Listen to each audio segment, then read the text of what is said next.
Moral Revolution community, welcome back to our podcast. I'm so glad you joined us today. We're going to dive into all things God's design for healthy sexuality. Let's talk about it. Hello, Moral Rev podcast listeners. Let's talk about it. We're excited for this month's episode because we have a very special guest talking about a topic that we are extremely passionate about. Kristen Jenson, who's the author of the best-selling series Good Pictures, Bad Pictures, both the original version and updated and the junior version. So Kristen, thank you so much for being with us here today. It's great to be here with you. Thank you so much for inviting me. We, like as parents of four, like Bible and your books right now in our life. I mean, the stuff that you're creating, we're going to talk about the brain defense program that you've created. We're going to talk about that too, but all of those things, like we're like begging our school to get brain defense in the school and just really, really, really, really, really, really, really, really grateful for what you do. So that's why we're here. That's why you're here, because we personally love you. And we just met you, but we love you already. Yeah, we've been huge advocates for her book series, for her online program already now for years. But Kristen, you've been in this work for now about a decade, right? Can you tell us a little bit about why did you write a book about pornography for young kids? Well, I'll tell you, it was not one of my, goals in life to write a book about porn for children. But one evening, about 10 years ago, I moved into this new town with my husband, and I met a mother of a large family. At the time, she had 9 children, and she was homeschooling them. She wanted to be very protective of them and teach them, and really protect them from the evils, on the internet. And so what happened is she called me up one evening and she told me about how her 17-year-old son had been, they found that he had been sexually molesting his younger brothers and sisters. So all the way from the 14-year-old down to the 4-year-old. And the devastation that wreaks on a family. And found out that pornography was involved in all of this. And we know that children are imitative. We know that they imitate what they see adults do. That's kind of how their brain is wired. So that when that happened, I stayed up till like 1:30 in the morning talking to her. And I woke up the next morning and I just had this thought that kept coming into my mind about, how do you warn young children about pornography? And I thought, well, there's probably a dozen books already out there. I never thought to look for one. So went on Amazon, went on everywhere I could find, and couldn't find a thing. There's books about good touch and bad touch and body safety, and there's books, but nobody mentioned pornography. And I could see that kids were getting into pornography and it was affecting them. It was causing them to do things that normally they would never think to do. So I thought, well, how hard could this be? I started doing some research. I thought, how hard could this be? I'll take a couple weeks this summer, get my friend who loves to paint and throw together a children's book. No big deal. Just throw together a children's book, and it took 3 years because we wanted to make sure that it had the right information and that it flowed well, and also that it could be read to a child even before you begin the sex talks. So kind of a tall order. But after 3 years, was published, and it's been kind of a wild ride. A few years later, I had parents asking me to write one for younger kids. And I thought 7 was pretty young, but when you think about it, every 3-year-old's on an iPad. So anyway, that's kind of the story behind how I got started writing Good Pictures, Bad Pictures, and Good Pictures, Bad Pictures Junior. Wow. It's amazing. Well, we're going to talk about the products. We'll let everybody know. They'll be in the show notes. We're going to kind of unpack the opportunity for you to go to her website. We're going to make sure you can get all of her resources because we want all of you to get all of her resources. But we want to take this time and just start to ask her 100 questions that all of you need to know, that we need to know. Yeah. We're asking these as mom and dad. So on behalf of all the parents out there, this is going to be a very, very significant and powerful podcast just to give you a ton of resourcing. So let's just jump into the questions because we have a lot we want to ask you. We do. And also, I just wanted to encourage parents before we jumped in, listen to this for yourselves, but share it with other parents. Like when I'm around other parents that my kids go to school with or play baseball with, I'm telling them. I've literally pulled the books out when the baseball team was at my house. And I'm like, moms, look at these books. Because I'm like, these are the sons. My sons are around. This is whose house they're going to. These are the, I'm like, we have to get this into all the parents' hands. Well, and they're so great regardless of faith. Yeah. Whether Christian or not, these books are so good for everybody. Preparing children. So, Kristen, expert here. What do you believe is the best age to begin talking to a child about pornography? Well, the best age is as soon as they have any access to the internet. It's just that simple because it's not really about when you think they're interested in the birds and the bees and how babies get, or sex or anything. It's when they first have any access to the internet. Just like when you're, you have children at some age, as they start to walk and run, they can get away from you pretty quickly. You have to teach them. They can. Stop at the curb. Do not run into the street. A car could come along and hurt you. So it's just really important to begin early. Sooner, we'll do the hashtag. Sooner is safer, right? Yeah. That's good. Is safer because then they have a plan.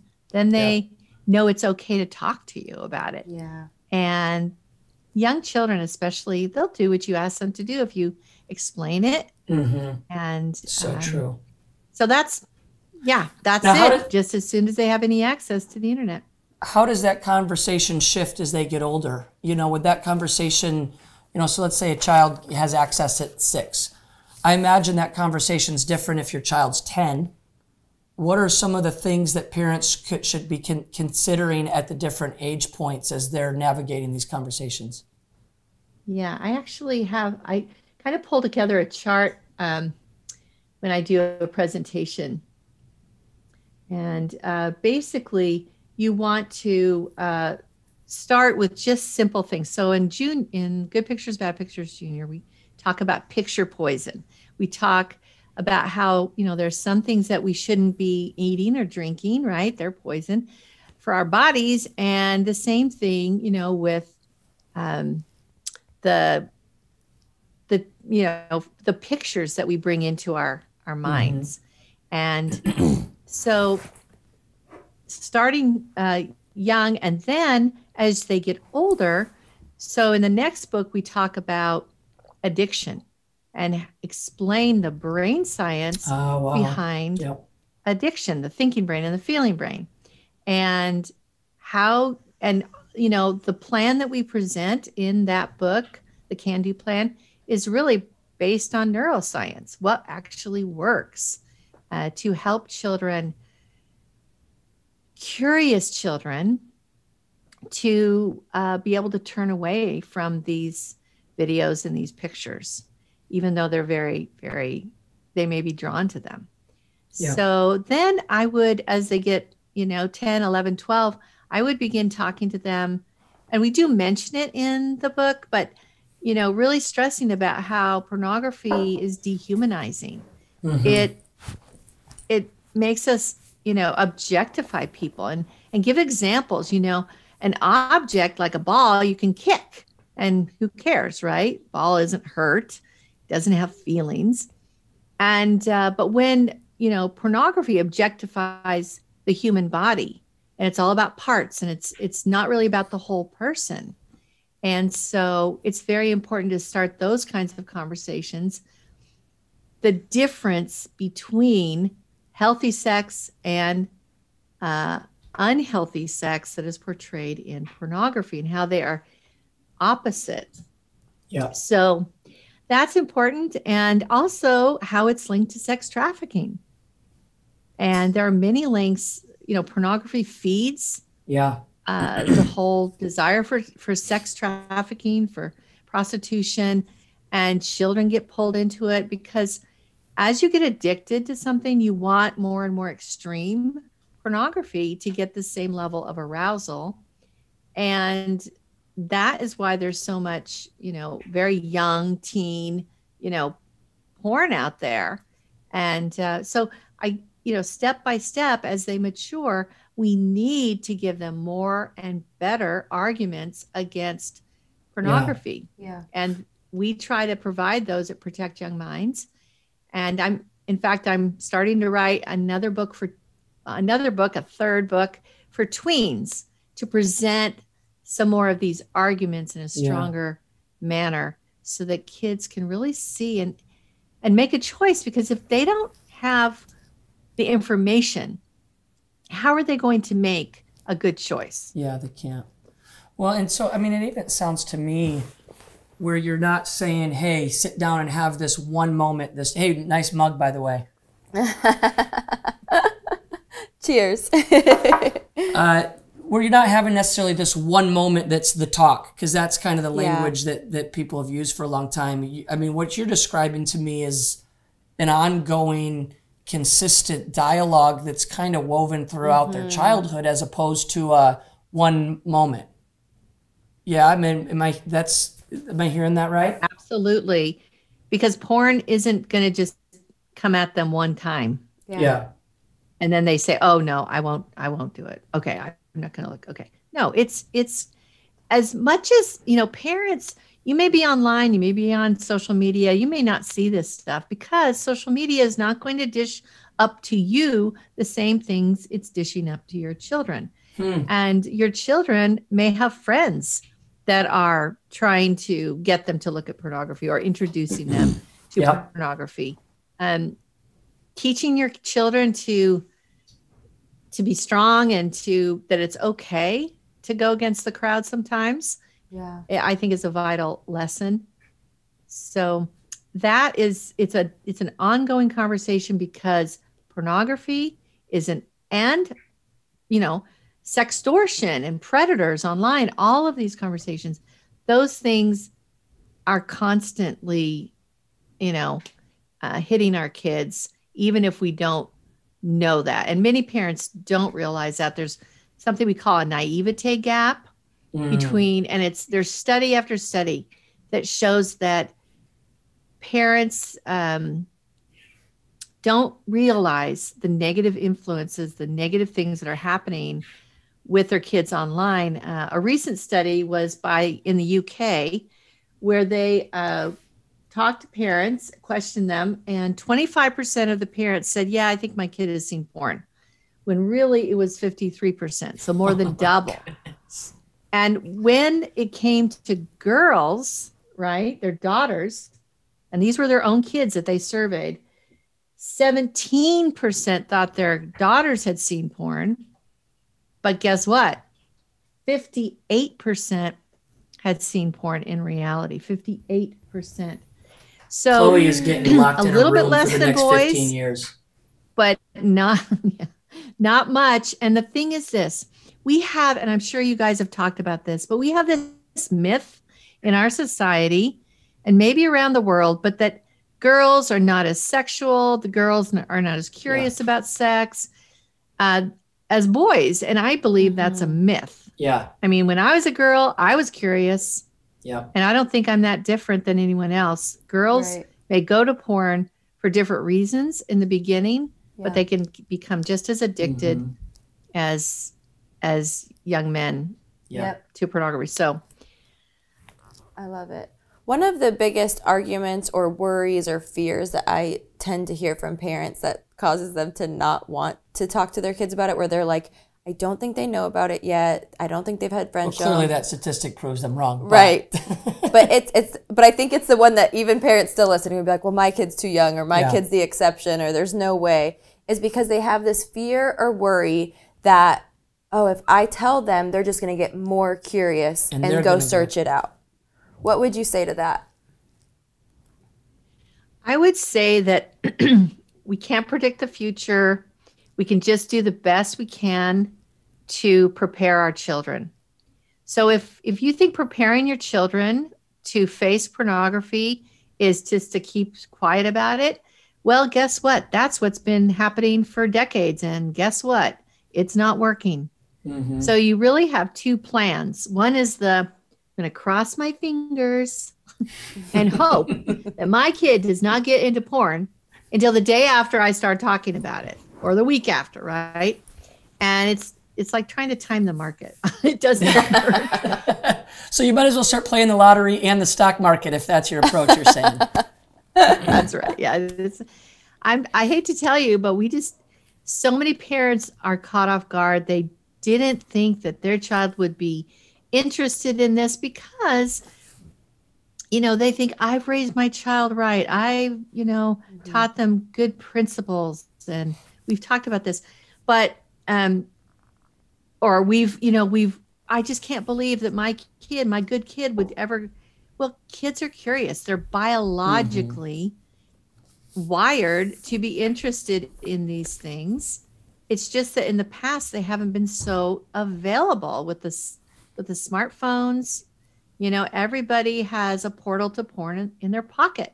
Yeah. So again, so important. The other plan is the proactive Protect Young Minds plan, which is to begin these conversations early. When you begin early, your kids just accept them. It's not like when they think it's the normal conversation, they're comfortable in it. Yeah. It's the same thing as you talk about the drugs and alcohol or whatever. You have conversations about stranger danger, or actually it's the stranger danger is a little bit of a myth too. But you have these serious talks with your kids, and this is just one more talk, and it works. I have so many stories. Maybe my favorite one of my favorites is a 9-year-old boy that was, his mother read him Good Pictures, Bad Pictures, taught him the can-do plan. 3 days later, he went to school, and, one of his friends pulled out a cell phone, smartphone, and showed him pornography. Look at this. And he knew what to do. He went home and he told his mom, I was scared, but I knew what to do. It's amazing. I mean, can you just feel the burden coming off that little boy's shoulders? I was scared, but I knew what to do.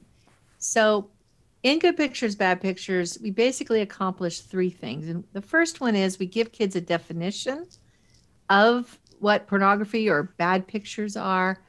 We a simple age-appropriate definition, so they'll recognize it. 2, we give them a reason to reject it by warning them about how harmful it can be to their developing minds. And then 3, we give them a plan. So whenever if they're caught off guard, they won't be caught off guard, basically. They'll know what to do. And I don't know about you, but when I'm caught off guard, I don't do very well. Bless you.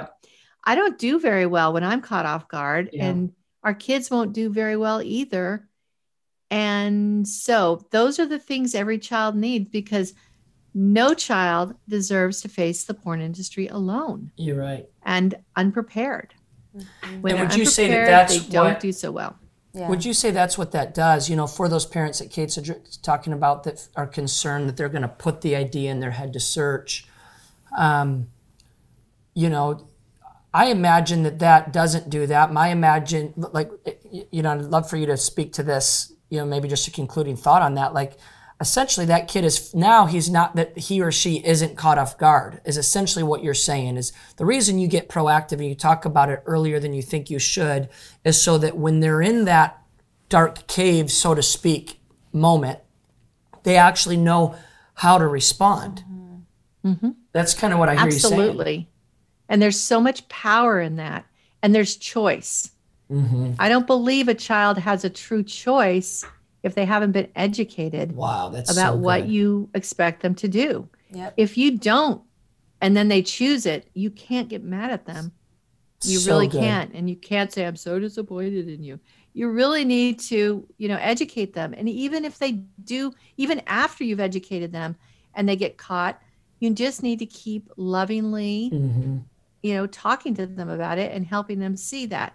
So, first of all, okay, like this whole thing about I might make them more curious, that's a deception. That is a deception. And I think that is a worry that is going to do much more harm than good. Yes, they're curious, but guess what? You cannot make them more curious than the world is already making them, than all the cues from media and, from their peers. You're not going to make them more curious than they're already, they're already getting that. Whether you perceive it or not, they are getting sexual cues hitting them, bombarding them all the time. So the only sane response is to prepare your child to reject pornography and keep those conversations going and make sure you do it with love and compassion and an understanding. Well, and you're establishing that you are a source by doing that. So when they're curious, I know with our kids, we've seen it. We started our conversations really early, earlier than most would. I would say, maybe you wouldn't say early, but for us, they were, I think, 8 and 6 or 7 and 9, 7 and 8. Well, I've read Good Pictures, Bad Pictures, Juniors to our 5 and 6 year old. But what we've personally found, I attest to everything you're saying, like we started the conversations before they had ever heard, they didn't even know what sex was at all, didn't know what it was, started these conversations, and we've seen exactly what you're saying. What's happened is when they are curious, they do come and ask us now as opposed to going and seeking it out. Another offshoot question off of what you had said. How often do you find that scenario you described is common, where it's another friend trying to introduce? Like, how frequent would you say that happens? I think that's very frequent. I don't have there was someone that did, she was a student at a college that did some, an unpublished, kind of research on this, a study. And it was amazing how many kids were, I would say, I'm not remembering the exact statistic, but it was over half of children that were exposed to pornography were exposed by other children. And I'm going to tell you, when I was maybe 8 years old, I didn't live with my dad, but we spent the summers with him. And I don't know, kids do this. They wander in the parents' bedroom. They look around, and I did that. And guess what I found in my dad's bedside table? Copy of Playboy. And, I of course started to look at it. And who did I go tell? My younger sister. So my younger sister was probably 6.5 at the time, 7.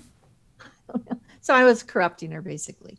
But kids are just, curious. Another parent talked to me about how she pulled up to pick up her 2 girls that were playing with a friend at a friend's house. And she saw the friend showing them something on the phone, her phone. And when they got in the car, she goes, "What was she showing you on her phone?" And she said, at that point, I wasn't worried. They looked at each other and they said, "Oh, it was a My Little Pony video."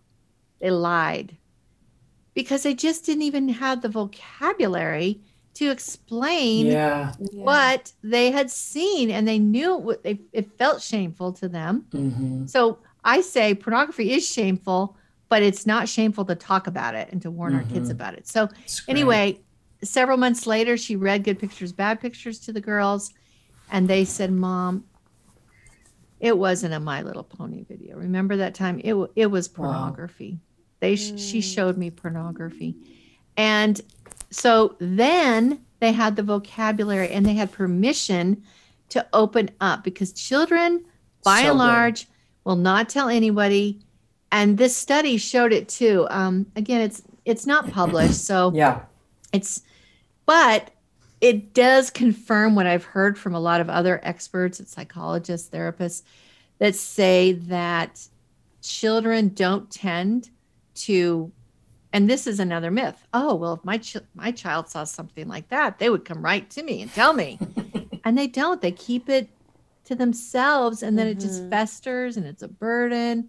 We need to give them permission and the vocabulary to know that they can talk about these things with So us. good. I love Permission and the vocabulary to know they can talk about it. That is so powerful. Yeah. And I know something else you say really often is just to be safe in the digital age, kids need to develop their own protective internal filter. And that's what these books are doing, is it's teaching them how to have their own filter so that when we're not there. We just had a major win the other night where I walked into, we're staying in an Airbnb actually currently. And so there's a cool movie theater in there, and the kids were watching Incredibles 2, but it was on Dish TV, which we're not used to having commercials because we don't have that at our home. So I had walked up and kind of snuck behind the kids, like to see what they were doing. And one of the commercials came on, and it was terrible. It was super inappropriate. Men dressed as women, zooming in on women's butts, like just really inappropriate TV With the commercial. Incredibles movie. Yeah, for Like, are you the kidding me? Incredibles movie. It is. It's outrageous. It was for Facebook groups. And, I'm just so mad as soon as I see it come on. But my 6-year-old says, don't look, cover your eyes. And he puts the blanket over his head and tells his little 5-year-old sister, don't look, protect your eyes. And so it was so amazing to watch, because this is what we've talked about, because it's not even always just pornography. It's the images that are bombarding them, like you said, day in and day out, whether it's a TV commercial, a billboard. You take your kids to eat at the mall and there's a Victoria's Secret 10-foot woman with her legs spread. So I'm like, it's teaching them to have their own filter for when we're there, when we're not, to say that is not good, that's inappropriate for my eyes to see, those are bad pictures. So I think also parents just knowing it's not even just pornography, it's teaching them how to have their own filter. Hey you guys, we wanted to tell you about one more resource from Protect Young Minds. It is amazing. It's called Brain Defense. It's all about digital safety. Teach kids refusal skills for digital dangers. It offers your students for ages 8 to 12 an engaging video-based curriculum to keep them safe from cyberbullying, pornography, and internet addiction, which we all need our kids to learn. Brain Defense arms kids with safe technology habits to protect their growing minds.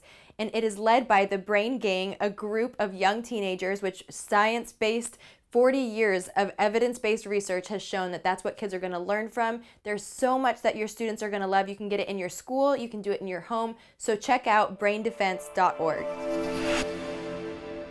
Because you can't always be with them. Yep. And you can't, you really can't protect their eyes in a sense. You have to protect their minds. Yep. That's good. So that's why we're called Protect Young Minds, because really you cannot control what they see, but they have to learn how to protect themselves. Yeah. And how to turn away when they see something that's inappropriate, when they see, and I've heard some fathers saying, they see a picture of a scantily clad woman on a magazine cover, at the grocery store. And, it's too bad that she's, dressed like that. We're going to turn away and give her privacy. And I love that. That's, but this internal filter, again, it needs to be the child is persuaded that, because you can't just make rules and say, and you're going to get in trouble. Yes, you need to have guidelines and you need to have rules, but it's more about parenting with compassion, with understanding, and not just parenting with policies, right? It's loving your children enough to get uncomfortable and talk about these things, and continue that conversation. It's great. So that they are prepared with an internal filter, and that they I can ask do a it question, themselves. Yeah. Because it looks like you want to ask a question, but I want to ask a question. Okay. So what's your recommendation on then filters, at the home? Because I go back and forth on that at times, because I think everything you're saying is right. Like, I want my children to do what Cade did with Chloe, right? Like, I want them to have a strong internal filter. Not that I want to expose them to things to see how they do. I'm not saying that, but No. obviously. But, what's the partnership with like filters on phones and filters on computers? Obviously, there's value to that. Does that provide a false sense of safety? Are those actually safe? What has your experience been to those types of things? Well, I say you should definitely use filters. So there's several different kinds of filters. There's the Wi-Fi filter with your router, and you can filter that. There's several different products out there. Some of them, and we have some articles about these kinds of filters as well on Protect Young Minds. There are filters or protections that are device specific. They're more along the parental controls, and they're coming up with more and more things. I mean, Google has some, and YouTube Kids. There are more things that are available for parents to protect those kids. This is the summary statement, I think, about filters. And also, as they get a little bit older, maybe you put Bark, a product called Bark on their phone, which is more of accountability. It's not going to filter it, but it's going to let you know what they're looking at and who they're texting. So there's a couple of things here. It's important that you have filters because it shows by your actions that you're serious about this. Yeah. And it's not really just, good. well, we're going to filter your computer. We're going to, it's a family thing. So if you make it a family thing, yes, we're protecting all of us. Yeah, so good. And these are the things we're doing. So we're not punishing them. Yeah. We're not trying to limit them. We're trying to protect all of us together as a family. And that is powerful. When you do things like that, it shows your children that you are really serious about it. So really, you need both. You need the high tech and the low tech, right? The high tech, those filters, but they can get around them if they want. And they can find ways. They will find, in the Jurassic Park, life will find a way. Yeah. Kids will find a way. If they want it, they will find a way. So you don't want them to think like this is just a fence for them to hop over, try to scale and get over. You want to explain why. Yeah. So we don't get to just put up the tool and then not talk? No, that actually can be, that's like a challenge. That's like, hey, I'll see what I can do to get around this. And for some kids, that is the challenge that they take on. So I did a study about, a couple of years ago, and it is based on the theory that kids hire pornography in order to do a job for them or several jobs. And this actually came from a business marketing model called the jobs to be done theory, but it is so easy to apply to, protecting kids from pornography, because what you learn is that kids hire porn to do jobs for them, whether it's teaching them about sex, whether it's normalizing child abuse, whether it's trying to figure out like how can I grow up and be attractive to guys for girls, and there's several different jobs that kids hire porn to do. So it's not irrational. It's they're making actually rational decisions. If we don't give them an option, a healthy option for learning about sex, and early. One guy that we interviewed basically said, I knew that there was something that adults do. They wouldn't tell me about it. So I had to find out for myself. He also said, my parents put filters on the computers, but they never told me why. So I went and found out.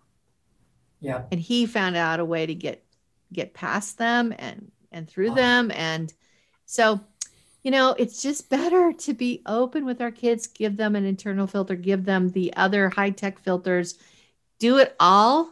It's really a package deal. Wow. You are a gift to humanity. Yes, you are. Thank you for being a gift. As we wrap up, I just wanted to share with the rest of our audience, because here's the thing. We actually talked about this with Kristen before we started recording, is sometimes parenting stuff is so daunting because you're like, oh, I need to talk to them about boundaries. I need to talk to them about their behavior. Oh, now I have to talk to them about sex and porn earlier than I thought. And we get overwhelmed. I'm just trying to get them to clean their room. Yes. And you're like, am I going to break them because I did it in an inappropriate way, or I said it the wrong way? Because a lot of us. You feel guilty of your own past or your own present or your own situation. Therefore, you don't feel qualified to have conversations that need to be had. Yeah, you might be in your own pain and shame point as well. So it's so important to know that these resources that Kristen has created come like ready to go, ready to put on your kid's bookshelf and be like just part of their nightly reading of something that you pull out. You don't have to research and read for hours and hours and figure out. You should read it first and then read it with them. Yes. But you don't have to feel like, oh man, is this appropriate? Kristen, will you tell them actually what is the age range for the junior and then what's the age range for the original? Yeah. So the junior one is like 3 to 6 or 7. A lot of that has to do with, it's just a very simple book. And we've also put in some fun little like cameras almost in every picture that they can look for. So that makes it really fun. They love to look for those cameras. Yeah. And I will give you a clue. The one camera that is very hard to find is in the ponytail of so you can of the mother, so you can look at that and find it. But the other thing, then the older book is for, I would say 7 to 11. And but I reading it with your child it's kind of like a meta situation, because the book really shows a mother being proactive and a father being proactive to talk to their child about pornography and to make these analogies and to open up this conversation. So, and what I found really surprising, I have gotten letters from children that say, I love your book. It's my favorite book. And I did not expect that. Yeah. I knew parents would appreciate it, but I didn't expect the kids to, but they love to feel empowered. Yeah. They like to learn about their brains, and they like to be trusted with grown-up things. They do. And so they appreciate this. And kids these days, you just need to be direct with them. Mm-hmm. Because the porn industry is not holding back. No. They're not worried about it. They want to hook your kids as soon as possible. Yeah, they do.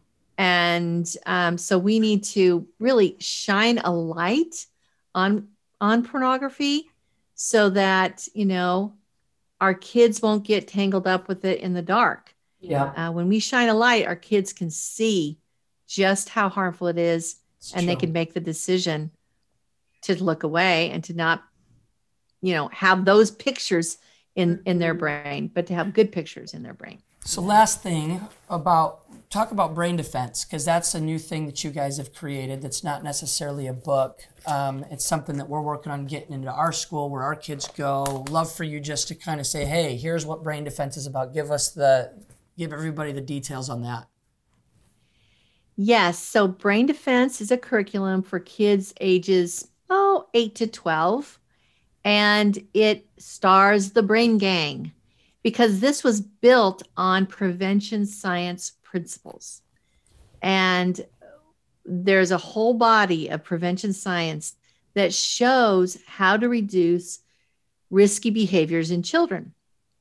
And one of the things they found is that older peers are very influential on younger children. Now, this age range, 8 to 12, is when kids often get into pornography. And in fact, I don't think I've met anybody as an adult that told me that they were addicted to pornography or had been addicted to pornography that said, oh yeah, I found it at age 15. Yeah. Most of them find it between 8 and 12, sometimes 5. I mean, I Yeah. have one of the people telling me that they used to rip out pictures from the lingerie catalogs and stick Yeah. it under his Thomas the Train Wow. set at 5 and 6. So we think that kids can't be like curious about these things because they haven't gone through puberty. That's wrong. But anyway, back to brain defense. So this really is based upon there are videos, and there's a brain book, a student workbook. There's also an instructor manual. So we give you a script. So whether you're a parent teaching this in the home or a teacher in the classroom, we give you a simple script. The videos do all the heavy lifting, but then the workbook comes in to have the child apply the principles that they learned in the video, but also if they have a question, they have spaces to write out that question. So the two go hand in hand, the videos and the workbook. And we also have continue the conversation boosters, because we really do believe in continuing that conversation. We have also built some faith-based supplements that go along that bring in a faith aspect. Good Pictures, Bad Pictures is faith neutral, but, and we have it in so many different languages, including Chinese and Arabic, right? That's So it's faith neutral, because I know that parents can teach their children their own faith. Yeah. But what they have a hard time is talking about pornography. So brain defense is really an open and go and program. Great. And it's just fun. The kids, there's humor. We actually had a comedy writer write the scripts. Awesome. So they're fun. And I'll tell you, you need every tool that you can get. I love when parents talk to their kids, when pastors or religious leaders talk to their kids, when teachers talk to their kids about this. But when an older peer talks to your child about this, that is also just one more very strong voice. And kids listen to their older peers. Totally. So we've taken all of that and put that together. And so, yeah, check it out, braindefense.org. Thank you. Yes, thank you. We're so grateful. Even when I told my 3rd grader about it, our 8-year-old, he was like, my whole school needs this, because you also tackle like screen addiction. And he was like, my whole grade is addicted to screens. And he's like, screens are dumb. I don't want to be addicted to a screen. And so he was so excited about it. So it's teaching them, like you said, they want to be equipped and empowered and know like they can be part of the conversation. It's great stuff. So it's not just about porn. It's about healthy tech habits, how to be a good digital citizen so that you can be a good friend and have good friends and be happier. And then, we also talk about pornography, because pornography will rob children and addict them. And we want kids to know that there are kids out there that say, nope, not going to do that. Not going to go for that. I'm going to live my life free of pornography. Oh, I love it. Thank you so much. Well, listen, folks, the links to her website, to the books, go buy them. Buy 10 of them and give them to every friend you have that has kids. Put them in your so important. This is probably, in my opinion, maybe it's just because it's relevant to our age. It feels like one of, if not the most important message right now for our generation. So all the links to all of her stuff is going to be down in the show notes right below. You can click, go there, look at what they do. They have a ton of free resources they provide on their website as well. So go check that stuff out. Yep. Kristen, thank you for doing this with us. We appreciate it. Thank you so much. I love what you're doing. Let's talk about it. Thanks for talking about it. Talk about it. Thanks so much. Thank you guys for listening. If you want to learn more and check out all of our awesome content, be sure to head to our website at moralrevolution.com and our socials, Instagram, Facebook, all of them. But before you leave, don't forget to like, review, subscribe, all of the things. We want you guys to come back and join us. We enjoyed having you. See you next time.